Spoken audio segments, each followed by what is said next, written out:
Hey everybody, Jeff Sutherland here. Today I want to talk about the 10 reasons why people are getting out of the real estate business in 2024. I've been in this business about 24 years, and a lot of these are the same as they've always been. But there might be a few that are a little bit different this year that are basically making people leave a lot more than they have in the past. Let's start off with number one. Number one, it's not easy. You got to have grit to be a real estate agent. Right now we have the third worst affordability market in the last 40 to 50 years. In the early 80s, it was also very difficult to buy a house, 1980, 1982, and this has been called out as the third worst affordability market in 2024. So yes, it's not easy. Are real estate transactions still happening? Absolutely, thousands of them. But it's not the crazy atmosphere we had just last year, a couple years ago, 2020, 2021. So you got to have grit. And if people don't see immediate results, they start to get frustrated. And that's when they start to think, wow, this just isn't for me. So they get out. All right. Number two, they run out of money. They run out of money because you have to be a good money manager as well when you're a realtor. You are an entrepreneur. It's your business. That means you have to understand concepts of budgeting. You have to understand a concept called red light, green light. When you're not making commissions, you don't spend more money on marketing and advertising. When you're making money, then you reinvest back into your brand. You reinvest back into your systems. So most importantly, as an entrepreneur, you can't run out of money. You have to always be looking forward about what's coming. You have to manage your money tightly at times, and you have to spend it wisely when you're doing well and when you're selling homes. And that's the way it works with money. Number three, they're afraid of prospecting. They're afraid of rejection. They're afraid of even calling their sphere of influence. They're just afraid. You got to get out of your head. The market is between your ears. It's what you make it every day. And you have to realize that people want to hear from you. They want to hear what's going on in the real estate space. You are their educator. And you are their ambassador to go to for not just real estate items, but also your network. Your network is valuable to them. So you need to be a source of the source saying, hey, I have a landscaper.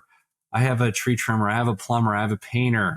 I have a financial planner. You're that person in the middle. You're that hub on that wheel, and people go to you. So it's really important that you know how important it is that you're prospecting and reaching out to your sphere of influence and educating them on what's happening, continually helping them understand and navigating the real estate market. So if you're afraid to prospect and you're afraid to pick up the phone, you're afraid to do some of the very basics like write notes, write emails, text people, pop by and say hello to people. These are things we do in the working your sphere of influence, working your database, being able to actually help your clients, help your prospects. It's all about service. It's service to other people. So once you put that reframe on it and know that you're not out there selling, you're out there helping people, educating them, and you're a service person, then it becomes a lot better and a lot easier. Number five, no marketing plan. None. You don't have any idea what you're doing from day to day. You don't know what to do. You realize that there's a lot of people out there that could use your services, but you're like paralyzed. That's why it's so important to have a marketing plan. How many times do you plan on touching your clients every year? It needs to be well laid out. There needs to be a calendar of your marketing. There has to be a rhythm every day on your calendar where you're time blocking this marketing time, your time blocking your prospecting time. This is very, very important. So without a marketing plan, people typically fail in real estate. Number six, here's an interesting one. Pressure from loved ones. See, loved ones want to see you succeed, right? But, interesting, some of the toughest people in our lives are our own families. They tend to get a little negative, especially if you can't bring in money right off the bat. Real estate is something you grow over time. It's not something that happens overnight. It takes a while. It takes years to build a real estate practice, because how often do people buy and sell real estate? It used to be like 7 years. Now it's 12 to 15 years. People are staying in homes longer. So your sales are not as quick in between sales as they used to be. So it's really important that you educate your loved ones on this takes time, and it'd probably be a good idea for you to have a conversation with them before you even get into real estate and have cash reserves on the side, because it takes time to build. But it doesn't have to take a long time. And that's where we come in. I'm a coach. I coach people around the country. Call me on that. I'll help you. I'll help you with your business. Number 7, no consistent income. We have variable income in real estate. Well, a lot of people coming from a W-2 job, going into a 1099 career, that is difficult. It's not always predictable. So it's really important that you understand how to manage your money and manage your variable income. Because if you can't, it's going to be a very up and down existence for you with your income. So that you have to get your arms around. Sometimes it takes a long time to get mentally conditioned to understanding that you're going to have variable income. There's going to be great times. There's going to be some slow times. But the good people that are consistent balance that out, and it should grow over time consistently, with the blips being a little bit less, right? The standard deviation should be a lot less when you're consistently doing your job on a day-to-day basis. Number 8, no mentor. No mentor. You see, without a mentor, I don't know how you do this business, because mentors help you grow. They challenge you, they provide discipline, and they give you action items to do. Because if you're especially newer in this business, how do you know what to do next? You have to pick mentors in your life that are going to give it to you straight, that care about you, that have been there and done that. People with a proven track record. You have to have a mentor if you want to make it in this business. Not just make it, but flourish. Mentoring is very, very important. Don't go at it alone. And that goes into number 9, no accountability. You see, 80% of success in business is accountability. If you don't have it, you're on your own.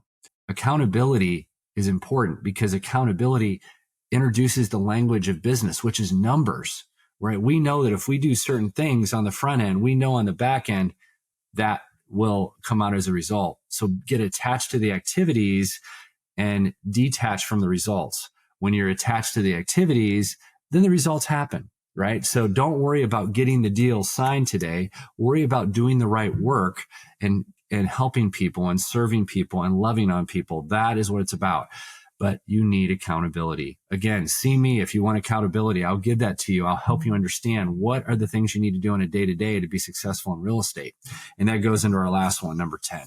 Don't be on an island. Collaborate. If we don't collaborate, we lose. This is a collaboration business, meaning we don't do it on our own. We are not meant to succeed on our own. And I believe that it's very important that you surround yourself with the greatest people. Charlie Tremendous Jones, a motivational speaker, said years ago that the person you'll be 5 years from now is no different from the people that you meet and the books you read. So who's in your inner circle? Who's in your inner circle? Those people matter. Who you're hanging out with matters.